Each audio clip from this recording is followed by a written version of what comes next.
This podcast is a proud member of the Unidentified Network.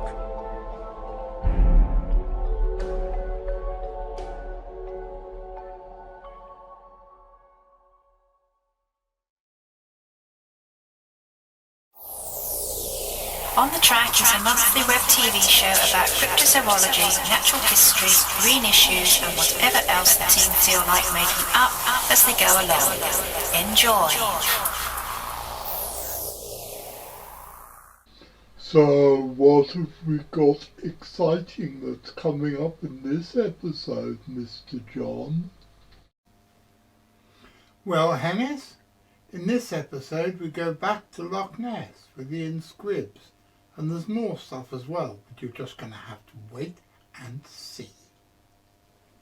I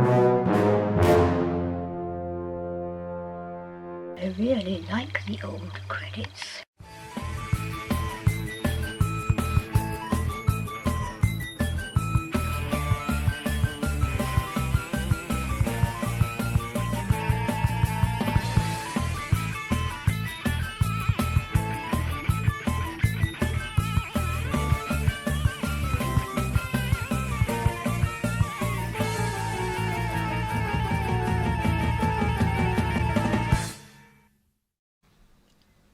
Good afternoon, ladies and gentlemen. My name's John Downs, and welcome to another episode of On the Track.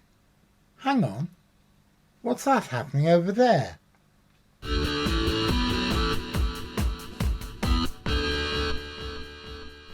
Barry, it was better in the 70s, wasn't it? Ken, it was better in the 70s. Cop shows were better in the 70s. Department S, Simon King, The New Avengers, The Sweeney, The Professionals. It was better in the 70s. It was better in the 70s. Hi, this is Mohammed. Welcome to On the Track. It certainly is, Mohammed. It is certainly time for another episode of On the Track. My name's John Downs, and I'm the director of the Centre for Fortean Zoology, and I wanted to welcome you all to another episode of the show, which we do twice a week. It comes out on Wednesday evenings and Saturday afternoons, and it is a mixture, a melange, a marmalade. No, that's not it. Lauren, help me out, will you, love? What's something that begins with M? Microbes, of course. Well, Lauren, thank you for that. I think that makes far more sense than my offering of marmalade. Although I do like marmalade rather than microbes for breakfast in the morning, but that's something completely different. And also, just like microbes make you sick, there are some people within the so-called cryptozoological community who really don't get what we're doing. They do not like the silliness, the way we jump from one subject to another, the way I wear my magnificent hat and a t-shirt saying "Got Knockers," which, by the way, I got from the lovely Gwendolyn Purcell, and it refers to wood knockers. You know, the things bang, bang, bang that Bigfoot is meant to be doing. And I bought it because it makes me laugh. But yes, just like microbes, some people find the blatant silliness of the CFZ to be sickening. But I've only got one thing to say to them. As I was saying, twice a week we bring you this show, and it's about Science and weird shit. Surreality. And do you know what surreality is, young Master Mohammed? But I want to say seaweed. Or you just don't get us at all.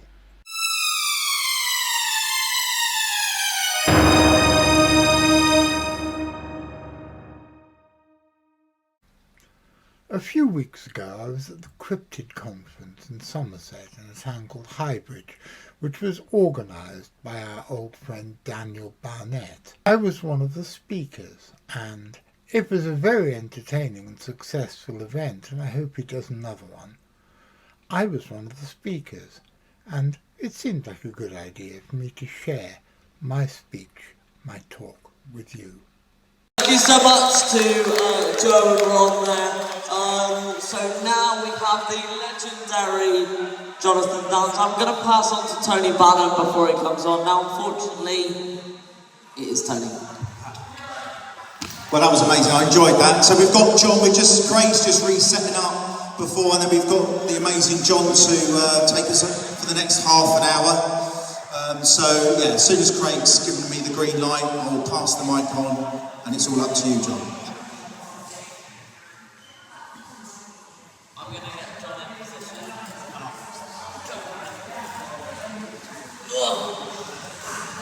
I'm not that heavy. You are heavy, John. Right, we're going to steer towards these guys. Oh God. Hello. He's being unpleasant. That probably counts as body shame. Shut up. I'm the only one who ever falls in the hole of the car.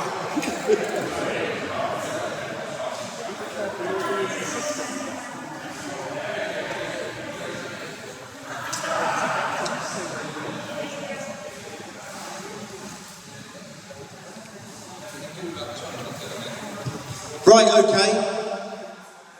John, the stage is yours, my friend. Here's the mic. Good afternoon, ladies and gentlemen. Good afternoon, ladies and gentlemen. Can you hear me? Can you understand what I'm saying? Well, that makes a nice change, doesn't it? My name's John Downs. I'm the director of an organisation called the Centre for Thought in Zoology, and I have been in that position ever since I started it 32 years ago. I was sitting on the shores of Loch Ness, smoking a suspiciously long cigarette, and I suddenly had an idea. Oh, why don't I start a club for people who like mystery animals, man? That seems like a good idea. So I did, and we're now the largest organisation of the type in the English-speaking world. And just to show you that it's not just me and my imagination, Graham, wave to the boys and girls. That's the deputy director. The lady who you saw earlier being pulled around by a little boy on a leash was the assistant director and my personal assistant, who was going to be giving this talk with me this afternoon, but because of the little boy, it was too long a day for the little boys, and they were beginning to get freaked out. I think they did absolutely fantastically, their first conference, and they had a lovely time. But what am I going to talk about today? I'm going to talk about science, because I am a scientist. I am what I believe they call these days a citizen scientist, which means I'm a citizen and I don't get paid for doing my science stuff. But something which I find massively disturbing these days is that there seems to be a war against science. Everywhere you look, people are standing up for stuff against science. So, just throwing a question out to you guys. Tell me, what is science? What does science do? Yay! Take it. Come in. It gives us answers, like when you find like an old thing from Roman times, science is there to help us answer it and give back us the answer, so if anyone has like a debate, you can overcome it. Thank you, Terry. By the way, that was not a setup. He and I have only had one conversation on the subject of science, and that was when we were sitting on a park bench waiting for those three to come back from putting up trail cameras in the forest. But more about that in a minute. Toby has totally described what science is for. But how do we do it? First, we ask a question. We ask what something is. And then we come up with an idea of what we think the something is. Then, having got a hypothesis, we test the hypothesis. And then, quite often, we amend our question because the hypothesis, it turned out, either to be completely or partially wrong. Now, this is how the intelligent people in this world have been doing things since, I believe, the years of Aristotle, 2,400 years ago.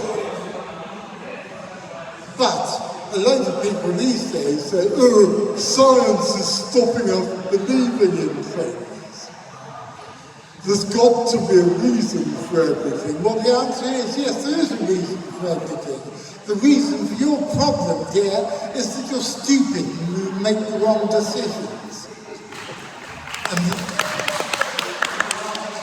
And that, quite often, is what is wrong with science. Is wrong with people who claim to be investigators but say they don't follow the scientific method.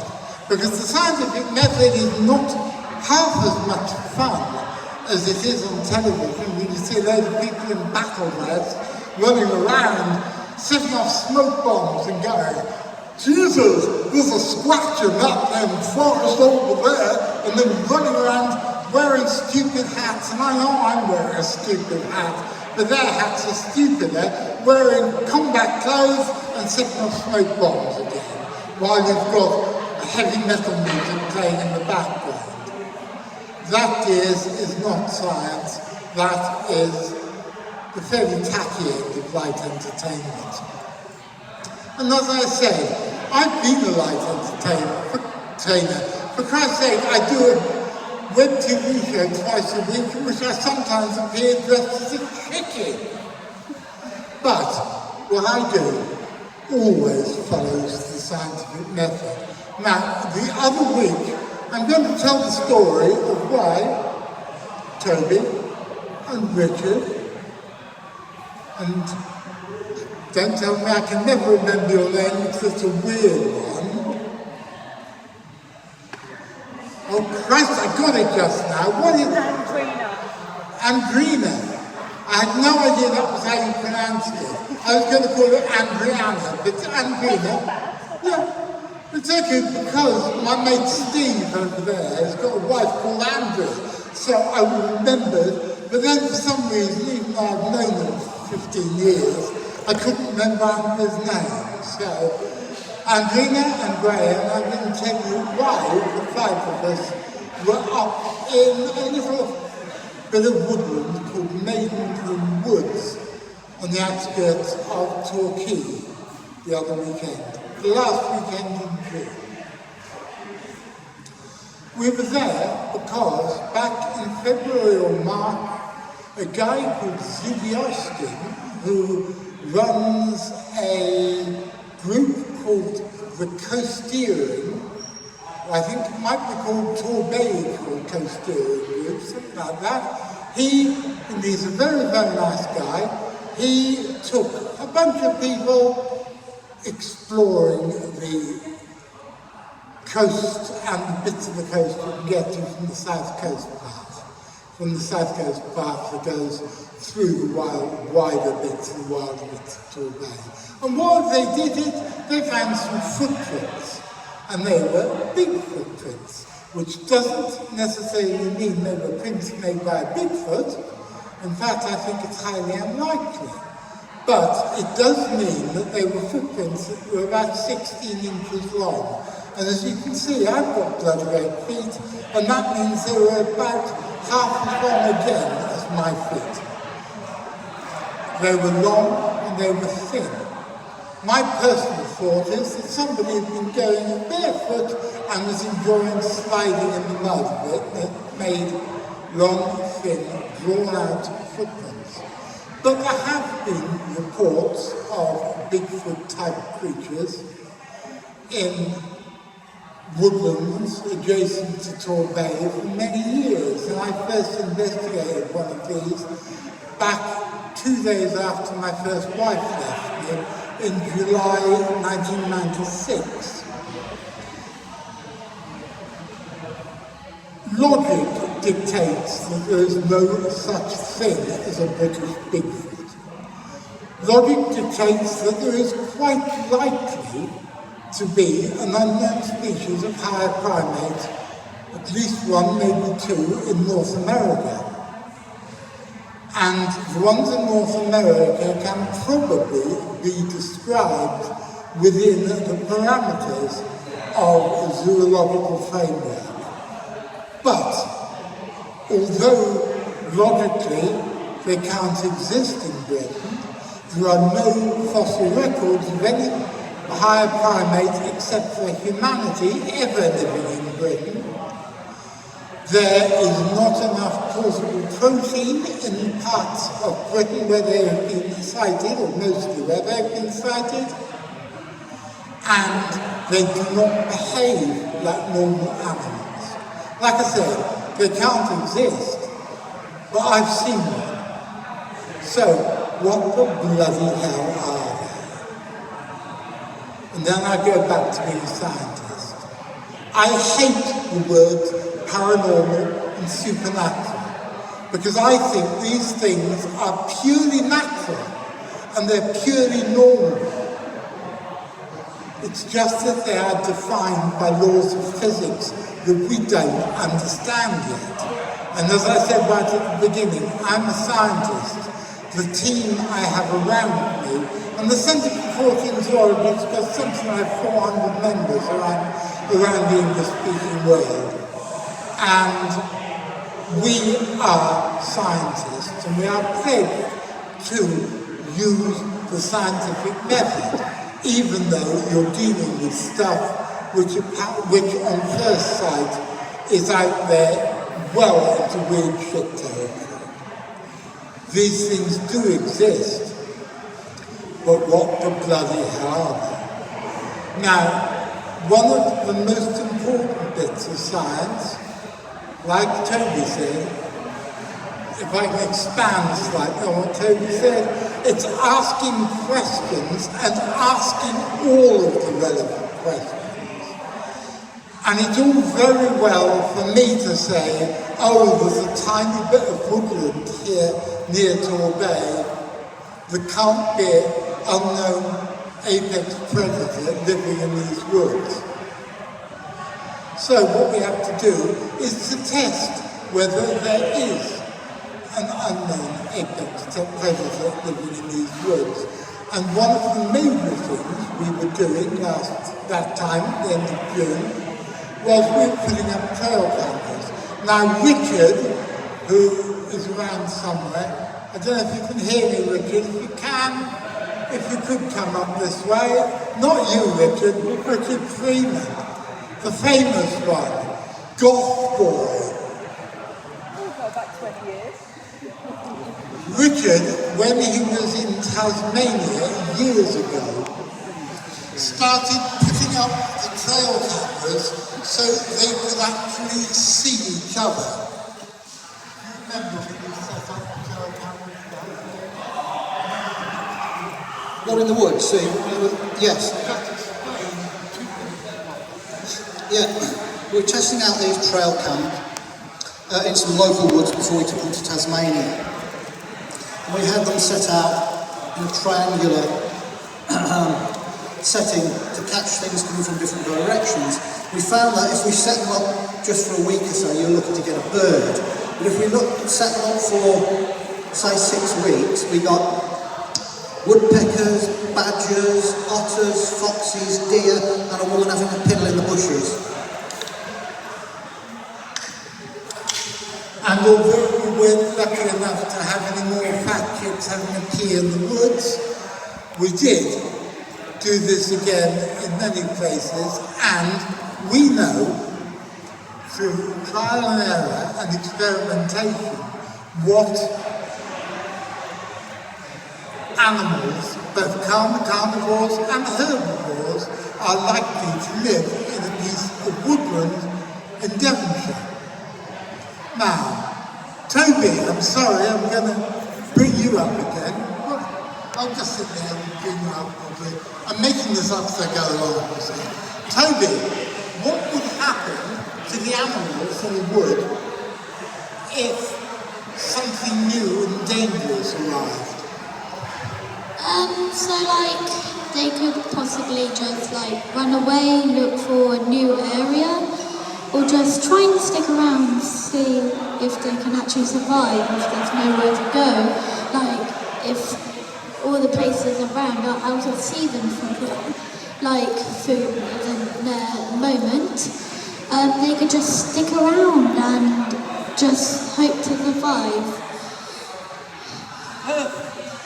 Absolutely bleeding perfect.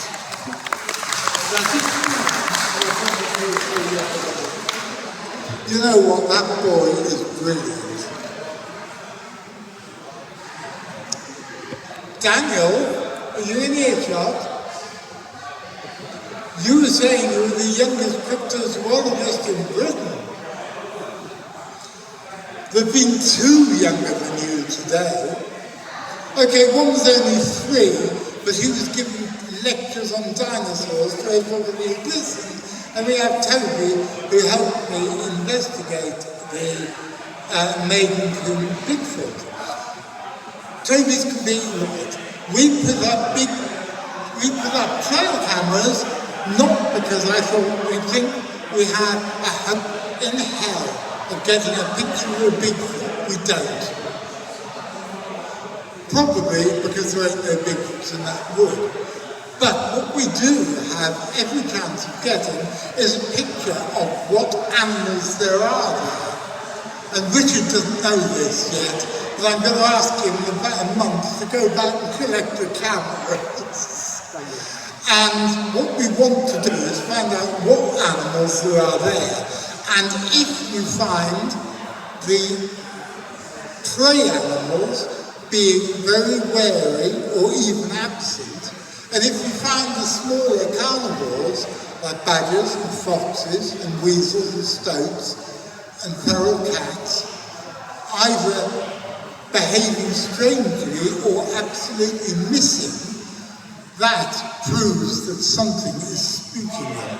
Now, I'm going to go across the Atlantic for a second, because we're working with the guy who's the head of CSA Canada, a guy called Dave Scott, who's an absolutely lovely guy, and he is investigating this area of meadow and woodland just outside London, Ontario, where there have been the whooping sounds, there have been woodlarks, and all the animals. It's usually a haven for wildlife. All the animals, even the owls, and even a large flock of wild turkeys, which are too stupid to be afraid of anything, they're all missing. So this does work, or does appear to work. If there is an apex predator somewhere, it will affect what is actually in those woods. So that is what we were doing. But we were also doing something else.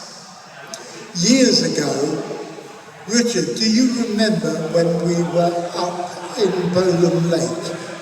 That was January 2003, 21 years ago, when Richard and I and Graham and a couple of other people, together with a bunch of 14 foot soldiers from a local paranormal research group, went up to a place called Bowland Lake in Northumberland, where there had been a load of sightings of something which appeared to be Bigfoot. Bowland Lake is a country park surrounding a lake. It's about 100 odd acres, if I remember correctly. It's not very big. Bigfoot isn't going to live there. This is about 30 miles from Newcastle city centre. You're not going to get hominids 40 miles from Newcastle city centre. Anyhow, but there were sightings of a large humanoid thing around this lake, and we talked to a number of witnesses, including a woman called Naomi and her son. And they said they'd heard about these sightings, they'd driven up to Bowland Lake to investigate, and they were in the car park when they heard this noise that they described as being a bit like Chewbacca out of Star Wars. And Chewbacca's vocalisation was mainly an American black bear that they altered slightly. But they said about 500 feet away they saw this large dark figure standing in the woods. And though it was standing still, they had some sort of feeling that somehow it was rushing towards them. And they got very, very frightened and they drove away. And this woman, Naomi, said that as they were driving away, she had this horrible feeling that it was somehow pursuing them. That's very interesting because in the 1950s in Loch Fada in Ireland, a woman called Georgina Carberry had an encounter with a 30-foot-long serpentine animal with shark-like jaws and a humped back. She was one of a group of anglers who saw this creature that frightened them so badly they got straight back into their car and drove away. And she said she had this horrible feeling that it was somehow pursuing them. And she had nightmares for years afterwards and wouldn't return to the lake. One of the witnesses to the Owlman of Morn Smith in Cornwall, which is an entity similar to the Mothman of West Virginia, and I know this guy quite well. He had the feeling that somehow it pursued him back from Cornwall to his home in Hampshire. So there seems to be this feeling of pursuit with supernatural creatures, that they can somehow follow you and come with you. In parapsychology it's called contagion.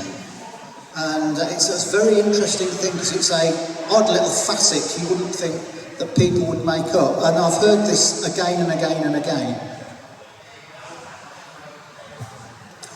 Now, the weirdest thing about the whole weekend that we were there wasn't the fact that together with 3 or 4 other people I actually saw the thing on the Sunday night. That's not the weirdest. The weirdest, no, it was the Saturday night. That's not the weirdest because the strangest and most important thing is that pretty well every item of electronic equipment that we had failed. Mobile phones died, laptops died, walkie-talkies died, the camping electric kettle thing died. 2 out of the 4 car batteries we had died. And it got me and Richard wondering about the possible links between geomagnetism. Hang on, I'm running ahead too fast. We then found that the place we were working had big areas of magnetic fluctuation. We did that just by walking along it with a compass. I didn't have an EMF meter at the time, but I bet you 6pence to my next paycheck that you would have found electromagnetic frequency fluctuations there. And so, Richard, Andrina, I got it right, didn't I? Richard and Andrina and Graham, carefully using compasses and a EMF meter, explored the area where we put the trail cams up. And guess what happened? Not a sausage. Absolutely nothing. Bugger. So, that part of the experiment didn't work the way I hoped it would. But one of the things about science is that unless you do something stupid, like dropping the test tube and then treading on the remains of it, experiments don't fail. And we proved that area, the area where people had reported seeing things, and most importantly, the area where people had reported seeing these strange footprints, had no electromagnetic or geomagnetic fluctuations whatsoever. Now, we will find out what the situation is with local wildlife in about a month when Richard and Andrina and Toby go back to find the camera things, the camera traps, and send the pictures through the wonder of the interwebs up to me. These days you can buy trail cameras relatively cheaply. And these ones were the cheapest I could find on eBay. If we were going looking for something like when Richard is in Tasmania or Sumatra, where there's a very real chance that we will get a photograph of an animal, we will use decent trail cameras. When we are looking just to find out whether there are foxes, badgers, deer and whatever in a particular wood, we use the cheapest crappy ones possible. Partly because these days people are likely to nick them. And trail cameras, our first trail cameras are 200 quid each. These ones are £22.50. So although £22.50 is some money I don't particularly want to lose, it doesn't really matter in the great scheme of things. So that is part of my experiment.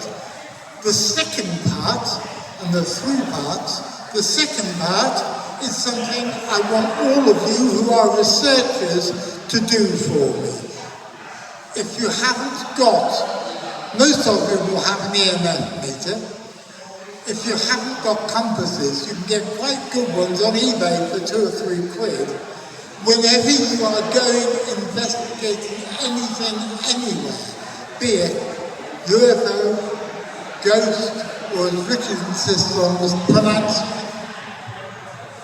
ghosts, or monsters, or whatever the fucking hell you're out there looking for, please can you do magnetic and EMF scans of the whole area? And if you have scans, if you have success, will you please note the location? If you can get a geopositioning app for your phone, it's quite easy. Graham got one for mine. I'm just too stupid to know how to use it. But please, will you map the position of where these fluctuations take place and where they are compared to the whatever it was you're out there searching for. And third, and I think this is an experiment that the younger people in the audience, and yes, I am looking at you, Toby, will probably enjoy most of all. You will remember, all of you, and I'd like as many of you all want to do this, that would be bloody fantastic. I want you all, or as many of you don't mind getting your feet covered in paint, to get some poster paint, or whatever paint you can wash off. Anybody under the age of 18, get your parents to say, yes, you can put your feet in this paint, it will wash off, and it's not going to make your foot fall off. And I want you to retrace what Richard and I both think, that somebody trod in some mud and then slid forward. I want you to see if you can make me 16-inch footprints that aren't particularly much wider than a normal foot, but are 16-inch long. And then once you've done it, if you can film yourself doing it or make complete notes of what you're doing it, that would be fantastic. Because this is science in action, it's cryptozoology in action, and you never know, at the end of this long, twisty-turny trail, I think we might actually discover some things which are interesting, not just about the stories about British Bigfoot, not just about for cryptozoology, but for our own total conception of reality. And I can't understate this. This is stuff that I think is terribly important. I have been being signalled from the back that I should have finished in about 2 minutes. So I'm sorry that I'm not going to be able to tell you about the book that Richard met some bloke on the train, and they got talking about cryptozoology. 20 years later, this bloke on the train emailed him and said, do you want to buy the unpublished memoir by a woman who'd already written 3 books on the Yeti? We bought it for 150 quid. We found out that all her relatives are dead, and we gave it to Gwyn, who's the lovely lady being pulled around by the little boy earlier. And she was going to come up and tell you all about it, but we've got copies of the book there. It's the unpublished 3rd book about man beasts. It's called It's Alive, the Missing Link, by OTT, edited by Gwyn Palmer. And if any of you want to, I've run out of time, if any of you want to talk, I'll put the table right there, I'll be there for as long as you want, come up and talk. If you want to get involved, want to see us sit down, come up, talk to me, look in the dragon, and you will do our best to you. Thank you very much for watching. Enjoy yourself.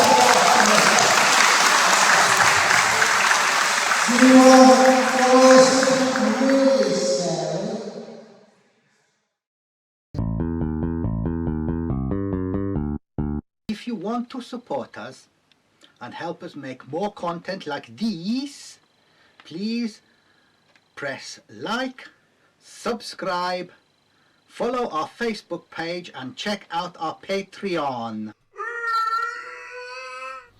And as the ghost of Joe Strummer, who's an ever more regular visitor to my little studio, says, don't forget to ring the notification bell, otherwise you'll miss the new episodes.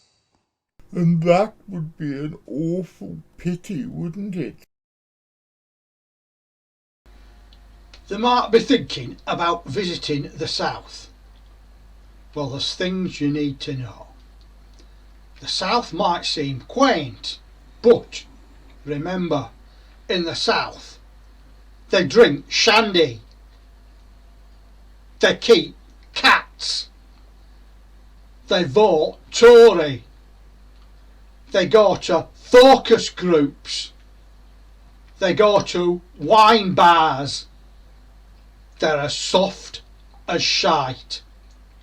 So if you visit the south, remember, think once, think twice, think soft as shite. That was a public information film. Well, ladies and gentlemen, I had hoped that that would have been a happy ending to the story, but unfortunately, what is vulgarly known as a shitstorm has taken place in the couple of weeks since the event, and Daniel has been accused of all sorts of horrible things, none of which I believe are true, by various people on the internet, both of whom have particularly unpleasant reputations. So, Daniel, because your father once played guitar with Joe Strummer, and because the ghost of Joe Strummer turns up in my show once in a while, this is for you. Making documentaries in the hot sun, they broke the law, but Daniel will have won. They wanted money, though they had some. They broke the law, but Daniel will have won. The rubbish that they wrote there had me quite in stitches. It's such a shame that boys become a target for avaricious bitches. They broke the law, but Daniel will have won. Well, now we've got that out of the way, I'm going to be back on Wednesday. What am I doing on Wednesday? I've no idea. What am I doing next Saturday? Well, unless something else happens in the meantime, like it has a habit of doing at the moment, I am going to be talking to the lovely Katie Elizabeth, who is currently up at Lake Champlain doing her funky stuff. And we're also going to have her back the following week to talk about her new book. And also, we have a new song from the legendary Stephen Friedland, that's Brute Force, yes, the guy who had the record that was banned, that was the rarest record ever to come out on the Beatles' Apple label. And he's collaborated with our old friend Steve Andrews, and the two of them have got a single out any day now. And so we're going to be featuring that with an interview with both of them. So, assuming that you're watching the show, and I'm doing the live chat and all the stuff I normally do, I will certainly be seeing you.